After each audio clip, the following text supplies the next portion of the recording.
Good evening. Welcome to the Missoula Art Museum. I'm Brandon Reinches, the senior curator here at the Missoula Art Museum. And it's my pleasure to be standing here in the midst of John Baldessari interference effects. And we're enormously grateful to Jordan Schnitzer and his family foundations for exhibition support and for the loan of all these pieces.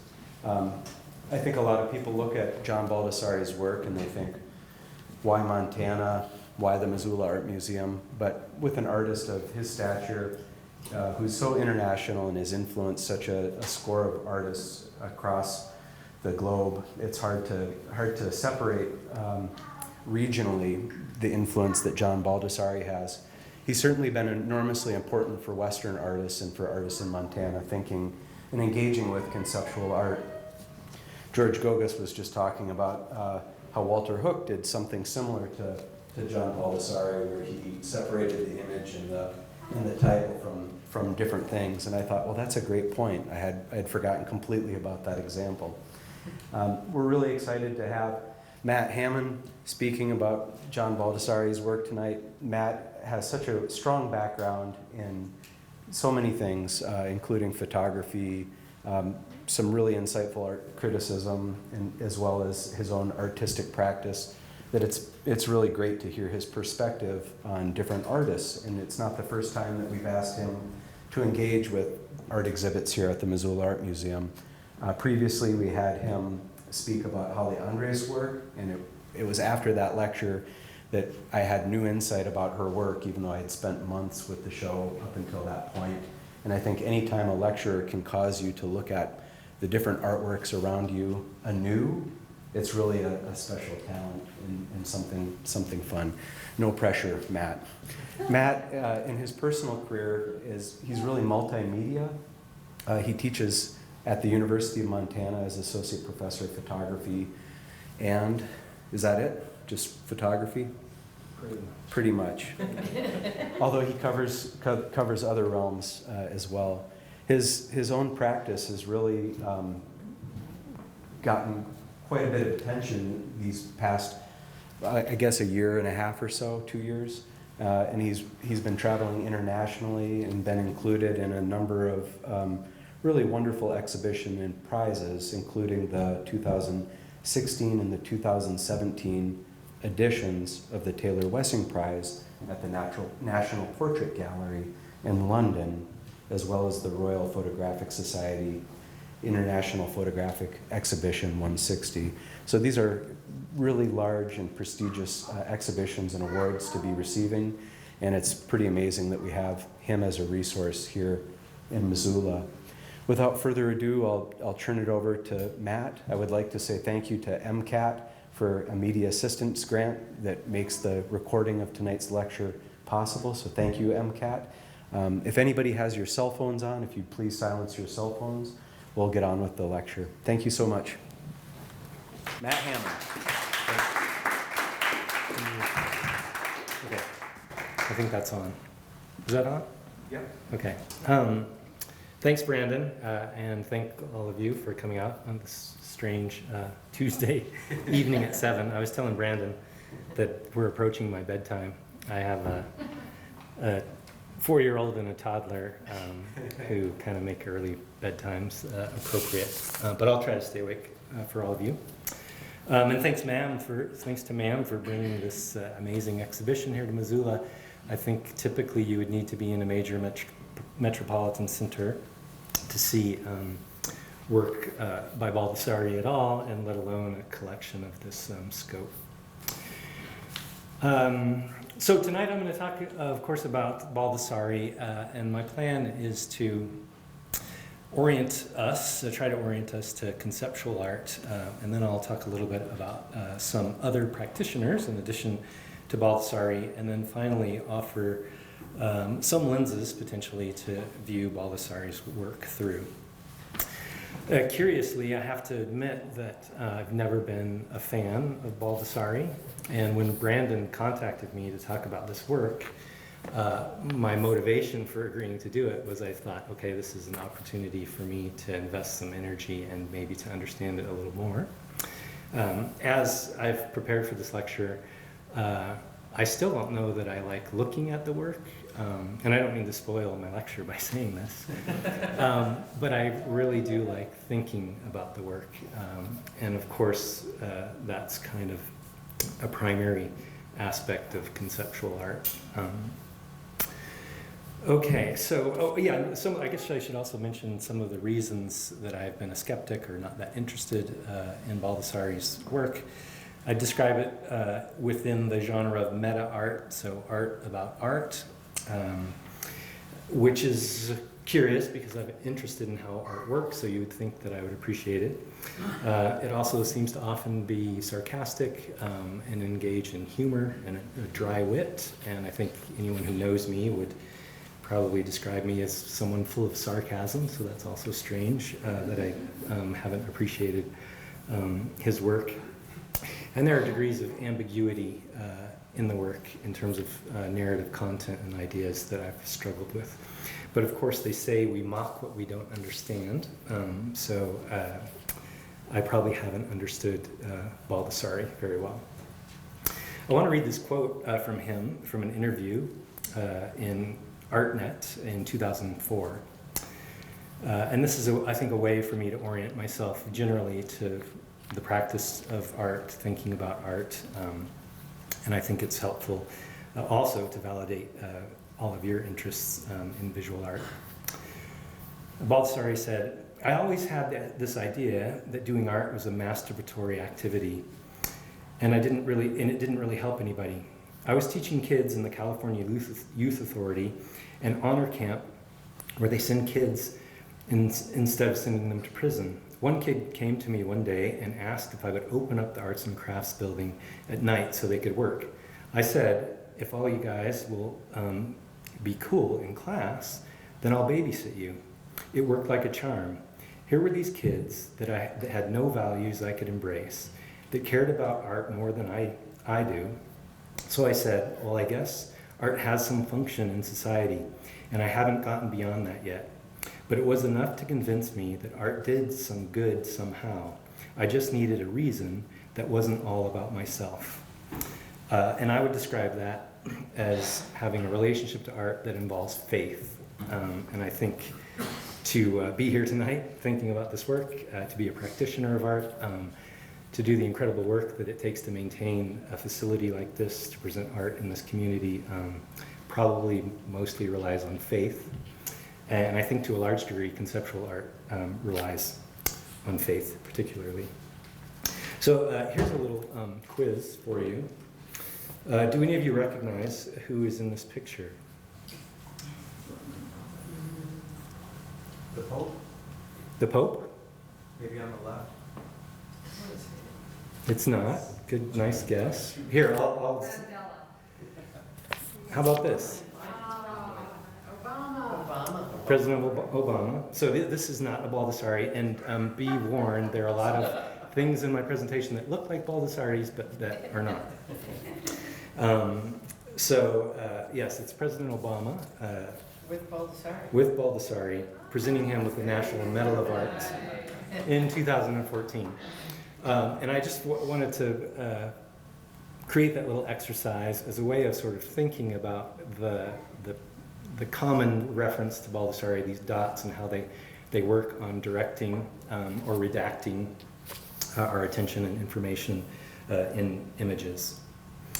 So here's Baldessari, again, another portrait. And just some background information. In 1966, he cremated all of his work. And I guess I should Baldessari this image as well. So there he is. He cremated all of his work, and this is about the time that he made this proclamation that he would make no more boring art. And I think this is one of the hang-ups I had with his work, because I didn't find it that interesting myself. But in addition to cremating all of his work before 1966, he's designed the graphics for race cars. He's designed skateboards. He's designed credit card graphics. This is not a Baldessari. This is my mock-up because I couldn't find in all my research a Baldessari, but I assume it would look something like this. He's been a performance artist. This is a companion piece to the I Will Not Make Any More Boring Art, a video piece in which various gestures were made as he proclaimed that he would make no more boring art. He's made sculpture and furniture. He's made more furniture and more sculpture. He's even made this iPhone app, which I think is still available, in which you can rearrange objects in a still life. So look for that this evening on the App Store. So there are a couple of examples of his work there. Okay, back here to another image of Baldessari. It's been suggested that he's a major influence on what is known as the picture generation. These artists include Cindy Sherman, Barbara Kruger, Richard Prince, Louise Lawler, Laurie Simmons, and David Sally. More on some of those artists later. He's self-described himself as a failed writer who builds with images the way a writer builds with words. I would argue that maybe he's a poet because I often think the narrative trajectory in his work is challenging to follow, somewhat like a poem. His interests, of course, are generally centered on photographic images, especially his focus on found and decontextualized imagery.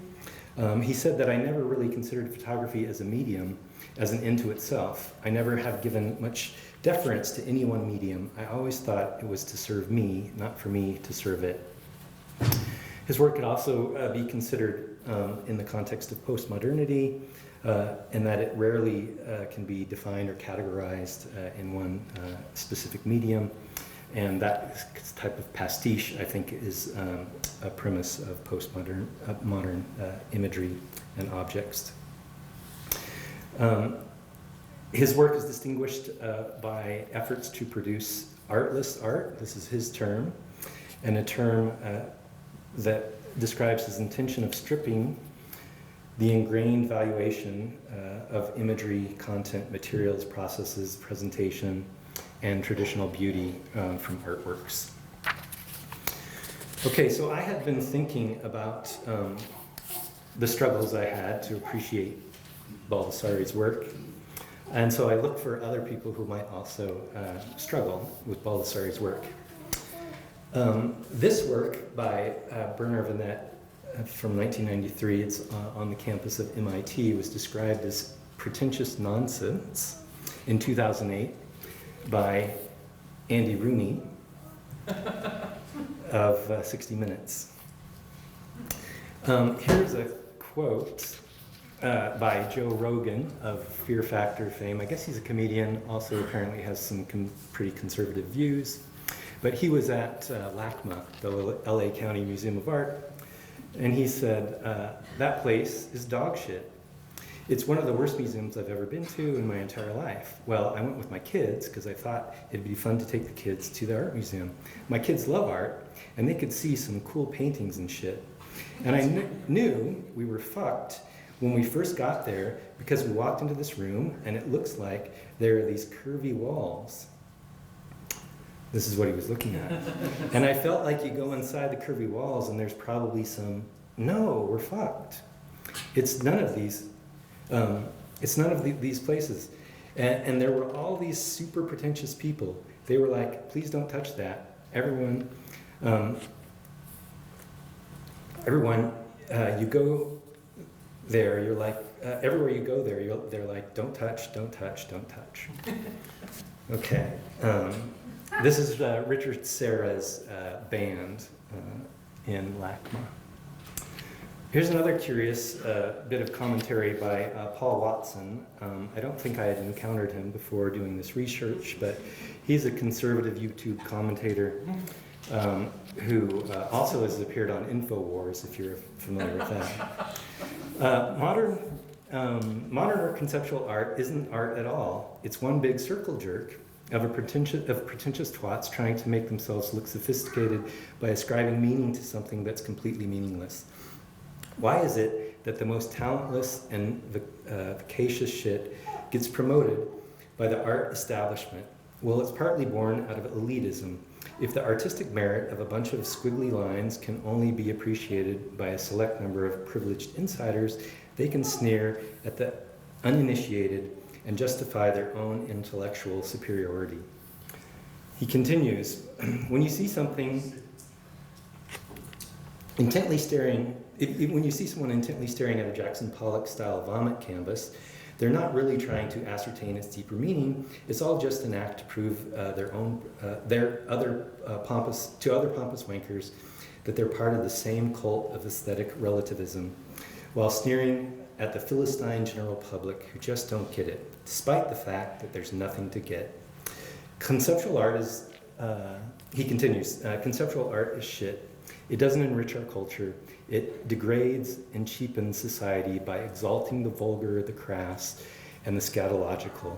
And the people promoting it are preventing us from enjoying modern art produced by artists with actual talent. Those people are contemptible, regressive twats who should be ostracized, shamed, and left alone to play with each other's poo while genuflecting over its artistic brilliance. And that's the end of my talk. No, I'm just kidding. The artist he was speaking about was, Millie Brown, who is here on the right, whose work is made via the process of ingesting pigment, paint, etc., and then vomiting it onto the canvas. Incidentally, she appears in a Lady Gaga video. I haven't seen it, but I guess she vomited on Lady Gaga as well. He also, if you find this video rant that he goes on, he also is upset by the $10 million rock levitated mass at LACMA by Michael Heiser. It was installed in 2012. It's a 340-ton, in my opinion, recontextualization of our relationship to objects, concepts, places, images, and processes. So here it is installed at LACMA. And I think you could also argue that it starts to relate to concepts of the sublime, the power of nature, etc., as you can walk beneath the weight of this object. And one more curious point that he makes is he compares or uses the analogy of figure skating and the fact that we don't celebrate figure skaters that don't have talent. And it's a curious way to look at conceptual art, and particularly Baldessari. I've now Baldessari'd that image using a quote from Baldessari that talent is cheap. And I wonder how the appreciation of artistic skill and athleticism in the context of, say, figure skating relates to the broader scope in conceptual contemporary art in terms of skill or artisanship. So one of my curiosities and objections has been meta art, and I think it's because it always seemed to be a one-liner. And I was curious about the etymology of the word meta, and I found it kind of enlightening. So meta means in the midst of, or in pursuit or quest, changing places with, and transcending. So I think that relates and validates conceptual art, and that its effort is to transcend, change places with, or pursue the quest of contemporary art, what it is. So today's art is not just to be looked at, and it can't be contained, would be the lesson from that. Some contemporary examples of other challenging conceptual art is this work by Joseph Kossuth, a piece called 1 and 3 Chairs from 1965, which involved a photograph of a chair, the actual object itself, and then a dictionary definition of chair. And you can see Baldessari is very much in that lineage when he's thinking about how language and image work as coded systems and symbols to communicate with us. Although Kossuth's work seems to be a little bit less accessible via the fact that it's so dry, lacks color and humor. But another example of conceptual art that kind of tips the scale in the other direction in regard to spectacle would be work by Koons. This one of his most noted works, the sculpture of the late Michael Jackson. So as we look through this work, you see that conceptual art sort of effortlessly and casually lobs obstructions into art history and asks us to reconsider images, objects, and concepts within art. Conceptual art is not about a concept, but about interrogating the concept of art, it has been argued. So Baldessari has been considered a pioneer of conceptual art, but I would argue that the first pillar of conceptual art could likely be traced back to, of course, Duchamp's Fountain from 1917. Also, this relates to the concept of the ready-made object that's available in your everyday travels, and of course, Baldessari's borrowed and appropriated imagery relates to that sensibility of a ready-made. But before we get too far championing white male artists, I'd like to point out that Hannah Hawk, cut with kitchen knife, was made in 1919, also a pillar of conceptual art. This is Claude Cahun, originally named Lucy Renee Mathilde Schwab. She was a Jewish French photographer, sculptor, and writer who engaged with issues of gender ambiguation. And this work is from 1917. And when you think about it, it's very contemporary, right? I think often we have these ideas that our issues today didn't exist or weren't a concern of the past, but back in 1917, she was thinking about gender. Of course, there's Barbara Kruger, who's using text in a more immediate and less ambiguous way than Baldessari. And here's a more contemporary piece. Again, lacks ambiguity, right? While Baldessari tends to verge into that territory. And then another piece by Jenny Holzer, Marquee Number 7 from 1993, using ordinary objects and text to sort of recontextualize our relationship to our environment.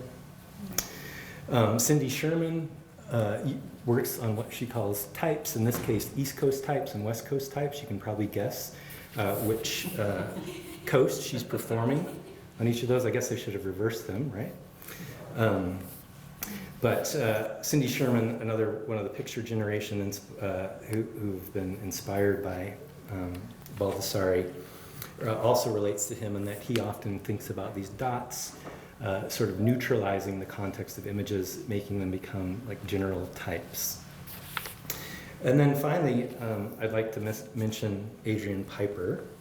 This is a performance piece in which she rode around on a bus in New York with this rag sticking out of her mouth. The project was called Catalyst, and I'd like to read this quote by her. "I can no longer see discrete forms or objects in art as viable reflections or expectations of what seems to be going on in this society. They refer back to conditions of separateness, order, exclusivity, and the stability of easily accepted functional identities that no longer exist. For what a posteriori seems to be this reason, the elimination of the discrete forms of art object as a thing in itself, with its isolated internal relationships and self-determining aesthetic standards, really interests me. I've been doing pieces the significance and experience of which is defined as completely as possible by the viewer's reaction and interpretation.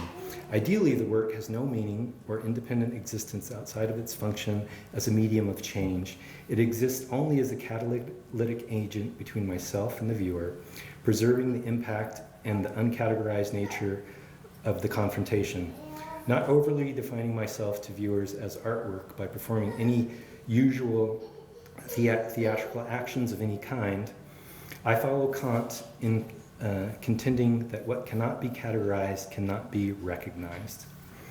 That statement also seems to relate to Barth's Death of the Author, which I'll also mention later, which suggests that the art or the literature, in the case of Barth's essay, should exist outside of the context of considering the author's background or intentions.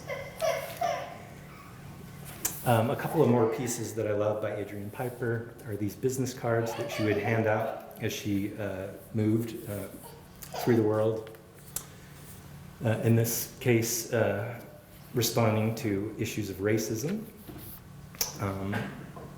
And here's a little bit more brief one. Dear friend, I'm not here to pick anyone up or to be picked up. I'm here alone because I want to be here alone. This card is not intended as part of an extended flirtation. Thank you for respecting my privacy.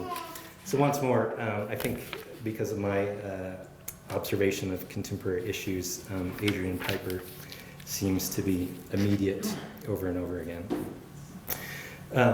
Okay, so getting back to the subject at hand, Baldassare, and these dots. Apparently on a visit to the Metropolitan Museum of Art in 1965, he was struck by the use of unpainted plaster to fill the missing shards of Greek vases. This prompted his interest in how images are affected by having portions removed or blotted out. And he has continued to explore this ever since. Often the result of his alterations to photographs is to render them generic, suggesting to us that rather than capturing a special moment or unusual event, photographs often communicate very standardized messages. Although in the case of this image, I think the title is Hitchhiker, the standard message doesn't seem to be that neutral. It almost seems as though it's a violation of the subject of the photograph, which is also a curiosity that I have in how we read his alterations of photographs. He says that if you can't see their face, you're going to look at how they're dressed, maybe their stance, their surroundings. He explains you really do see that handshake. You know it's not about those guys, it's about the handshake, it's about cutting that ribbon. Why do I leave it? Because I think you really sort of dig beneath the surface and you can see what that photograph is really about. You can really see what's going on. So here's another slight intervention that I made. If you just spend a few seconds with this image and kind of observe where your attention leads you. And then this is an actual Baldassare with the one blue dot. And my brain sort of vacillates back and forth, but in this case, I think the blue dot draws my attention to this note that she is holding. And without the blue dot, my attention is on her facial expression. So it's this curious mediation, moderation, or throwing a wrench into the works of how photographs function in our culture. Baldassare says, I go back and forth between wanting to be abundantly simple and maddeningly complex. He told David Sally in an interview with Interview Magazine. I always compare what I do to the work of a mystery writer. Like you don't want to know the end of the book right away. What a good writer does is give you false clues. You go here, no, that's not right. You go there, no, that's not right. And then, I much prefer that kind of game. But then you get tired of yourself and you just want to be forthright. Another way to consider the juxtaposition of his images in relationship to the history of surreal imagery is how they work on us psychologically. So this is just an icon of an eye that I quickly grabbed from the internet. Here's an icon for a knife, which I also quickly grabbed from the internet. And I assume that there's an immediate psychological response, maybe subtle in you, But some of you might recognize that I'm quoting from the Buñuel and Salvador Dali film, Un Chien Andalou, in which at one point they cut between this razor in front of this woman's face and then apparently to probably a cow or something having its eye slit. And curiously, that quote, when he's referencing being a mystery writer, relates to this piece, which is here in the museum, Black Dice. It's curious in that it's a still from a British crime film. And then what he's done is sort of played with the codes of gesture, object, photography to draw our attention toward some things and away from others, hopefully having us look at more critically what's happening in the film, in the translation of a motion picture film and a moment in it to a still photograph, and then subsequently translating it once more into another language system of contemporary art. So what you see on the wall, that grid of 9 images, you ought to be able to identify various positions and markers from the film still. Here's another piece. I believe it's in the exhibition. Is this here? It's at the beginning. Is it the beginning? Okay. The text that you see below the images, blasted allegories, is suspend empty trail power. So what we get into here is a consideration of semiotics, right? So how the object is coded and then how language is coded. And I think a curiosity for me, and likely for Baldassari, is how an object is simultaneously specific and potentially ambiguous, particularly when it's juxtaposed with another. Am I losing Yeah, we lost you. audio? Sorry to interrupt. Try that. Okay, can you hear me? No? Yes. Okay, thank you. I'm just going to leave that behind. So an object being semiotically potentially specific and ambiguous relates very much to language, and that a word might also function simultaneously as being very specific, but next to other words or images becomes ambiguous. So in this piece, it's interesting to consider what is the art. Is the pencil the art? Is the documentation of his experience with the pencil the art? Is his interaction with the pencil simply sharpening it, one of the most banal considerations out there? Is that the art? And I'm a novice practitioner of Buddhism and meditation, and this seems to be have real Buddhist sensibilities in that it gives such reverence to this simple act of sharpening a pencil. This work, which various pieces appear from, is from a larger series. Sorry, I've lost my place here.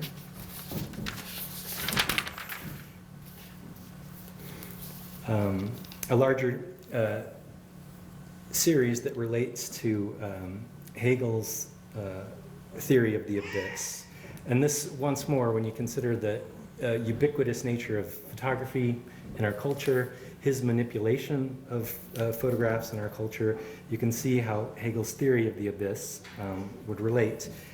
Hegel's theory, and this is very loose, Cliff Notes reference to Hegel, but he described this abyss as being the psychic space where we preserve images unconsciously.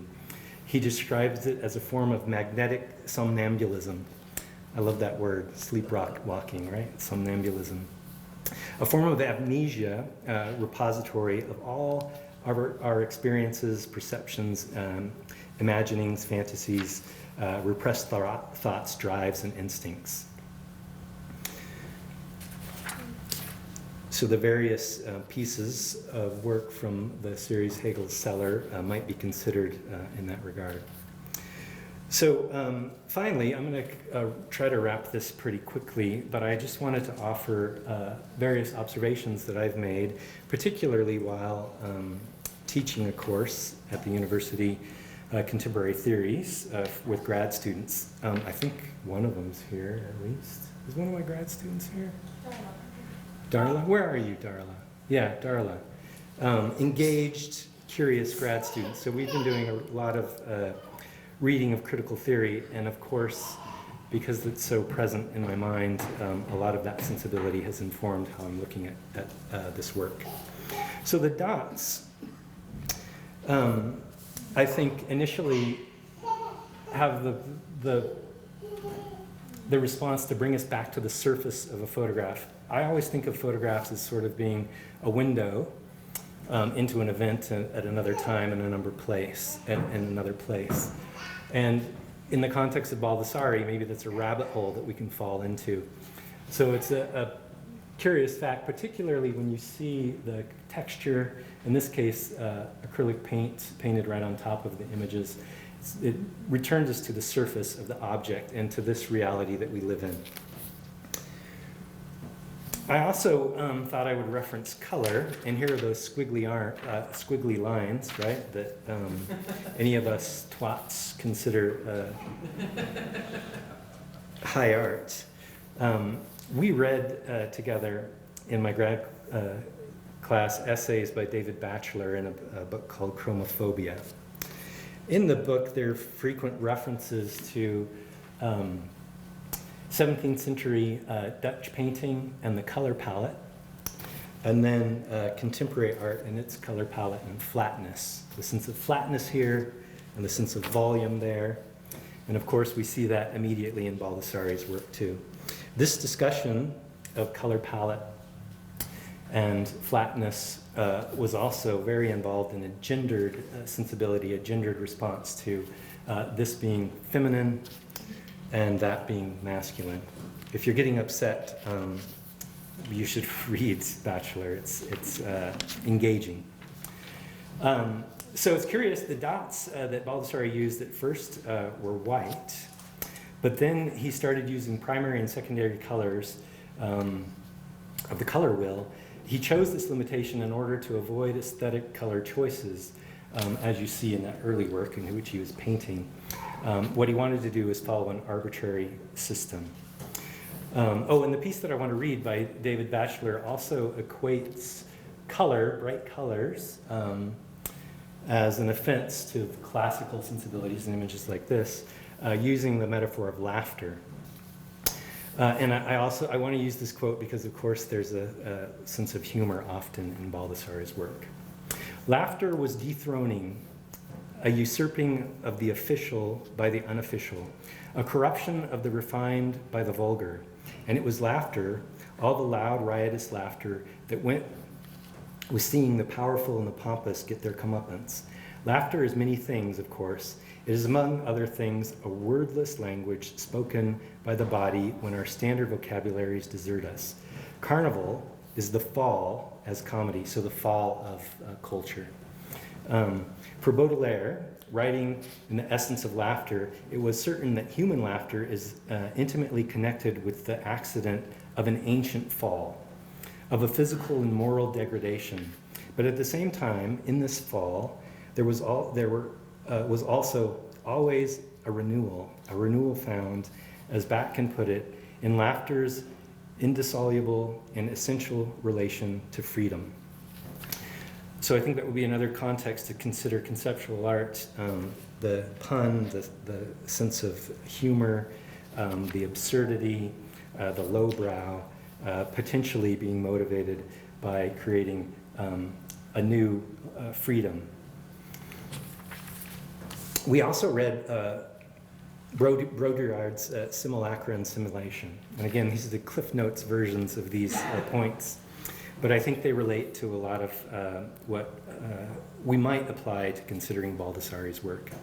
So in Baudrillard's 1981 thesis, Simulacra and Simulation, he sought to examine the relationships among reality, symbols, and society, and particularly the significations of symbolism of culture and media that are involved in constructing an understanding of shared experience. Simulacra are copies that depict things that either had no original to begin with, or that no longer have an original. Simulation is the imitation of the operation of a real-world process or system over time. And I think that what it might be considered is that Baldessari is challenging the world of images as a reference to that simulacra and simulation, the way that culture is defined by, and we are enculturated with the use of media, images, and advertising, etc. His work, of course, is also operating within the world of production and consumption, but I think all art exists. And maybe this is a bit contradictory when some of his work is sold for millions of dollars, but I think it operates without the world of production and consumption that the majority of the population of the planet are intimately engaged with. So it's a revolutionary act to be a maker. I hope these references aren't too dry and boring to you, but yes, they're where I went as I was thinking about this. I mentioned earlier in reference to earlier work, Death of the Author by Roland Barthes. His 1967 essay argues that the author's intentions and biographical context shouldn't be valued in the interpretation of a work. And while we might consider Baldessari, I don't think there's been a lot of reference to his cultural background or who he is, aside from the fact that he's very tall. So there's that sensibility relating to the death of the author. But at the same time, the fact that his hand is not present in the work, so the artist mark is further and further removed, and there's this reproduction of the images, relates again to those sensibilities of there not being sort of a supreme celebrated artist behind the work, though we are, of course, celebrating him now. There's also, of course, Walter Benjamin's art, the work of art in the age of mechanical reproduction, that, of course, he's referencing. This was a piece that essentially promoted the democratization of works of art with mass production, sort of taking them out of the hands of power at the time, would have been the government, and before that, the church. So, of course, this use of printmaking and editions relates immediately to the democratization of work and the diminishing of the aura of the object. Yet at the same time, I think we can apply that to the democratization of images from the media as he is taking over them and repurposing, recontextualizing them. And then finally, I'll mention Julia Kristeva's theory of the abject once more. I am a novice in contemplating many of these points, but Julia Kristeva's interest in the abject or the anti-aesthetic, of course, relates to Baldessari's rejection of conventional forms of beauty in aesthetics. Kristeva sees a response to the cultural need for meaning, which comes through an opening of aesthetic space. So she's suggesting that in our struggle for meaning that has been sort of consumed by media, television, the abundance of imagery, we have this desire for meaning that we used to get via community, family, church, etc. And in our quest for meaning, apparently we have opened up the total scope of that which we will consider and look for meaning, and particularly engaging in the psychic space for contemplating meaning of life and our relationship to our environment. She calls our current condition that we're suffering from are new maladies of the soul. So I'm almost going to conclude here, but for students of art, you ought to read this, Tips for Artists Who Want to Sell. Generally speaking, painting with light colors sells more quickly than paintings with dark colors. Subjects that sell well are the Madonna and Child, landscapes, flower paintings, etc. And subject matter is important. It has to be said that paintings with cows and hens in them collect dust, while the same paintings with bulls and roosters sell. A little bit gendered there, and of course you can see it's a rejection of the contemporary or the traditional sensibilities of subject matter, beauty, etc. So I'm going to close with this quote. I'm laughing because you used the word idea. It isn't even close to an idea, it's just what I'm doing. And with someone as prolific as Baldassare, you might assume that this quote is by him. Unfortunately, it's not. It's by Jim Nutt, one of the founders of the Chicago surrealist group of surrealists, contemporary surrealists. Curiously enough, he has an interest in the nose, as Baldassare does. But I thought it was appropriate and seems to coincide with a lot of Baldassare's sensibilities. Thank you.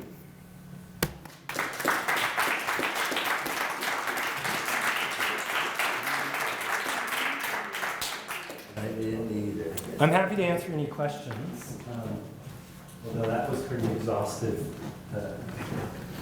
an exhaustive survey of my engagement with Baldassare. What I'll also do, I'm tethered here, I have these party favors, actually inspired by my colleague who's here, Valerie Hedquist, the amazing art historian. But when she was studying Baldassare with her students, Colored dots. you can take some and pass them around and practice your Baldassare. But she had her students playing with those, so I thought I'd bring some out for you. Okay. Are there any questions or objections? Yeah. Opinion question. Sure. Ask her opinion. So you're talking about roller guards and but I was curious about because he advocates for taking the author kind of out of the work, obviously. Yeah. And I'm curious as to, since Baldassare has become so recognizable, it's almost hard to look at his work without thinking of like his entire body of work, which doesn't really relate back to him as like the direct artist, but it relates back to kind of his body of work. Do you think that that's a good thing or bad? I would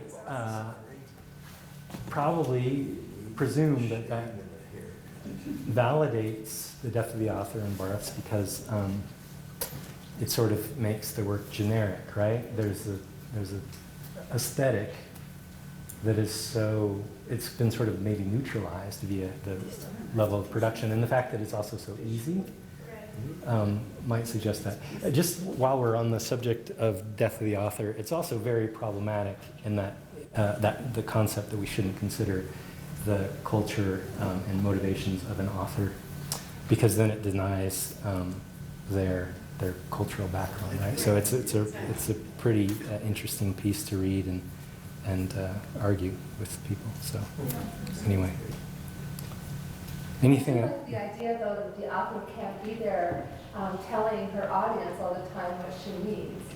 So, there's something very liberating about knowing that he's right. He just throws us out there, and he can't be there when you come to that piece and start to put together. It's like this wonderful little puzzle that you get to put it together, and whatever you're bringing to the piece allows you to have this participatory connection where you're actually trying to take the text and the image and the dots and the colors and read it in a way that I think is so empowering to the viewer. Sure. It's just, but I can't help but smile whenever I look at them. They're just so great. It's like, what is that? Yeah, and maybe, I think that another point that I might have made is that redaction has us then sort of culpable, right? Because we have to imagine we're more culpable in the action, imagining through what might happen.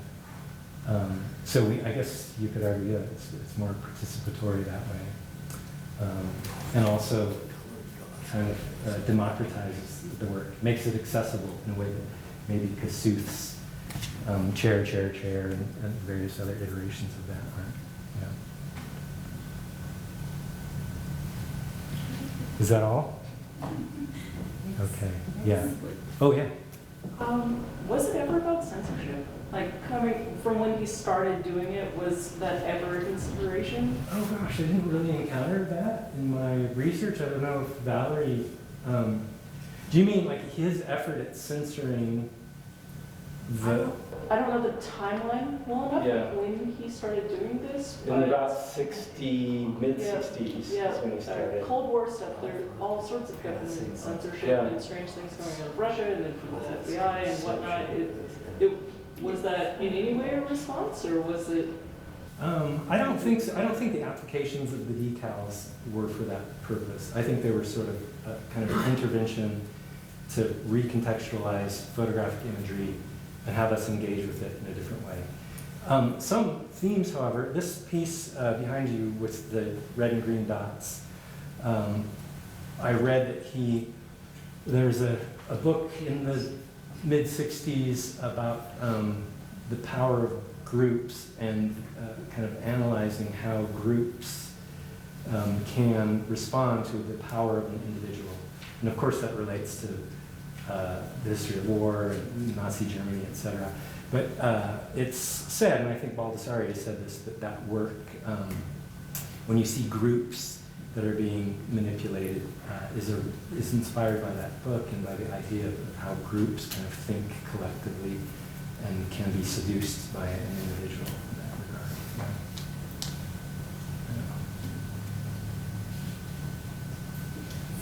Thanks a lot for coming up.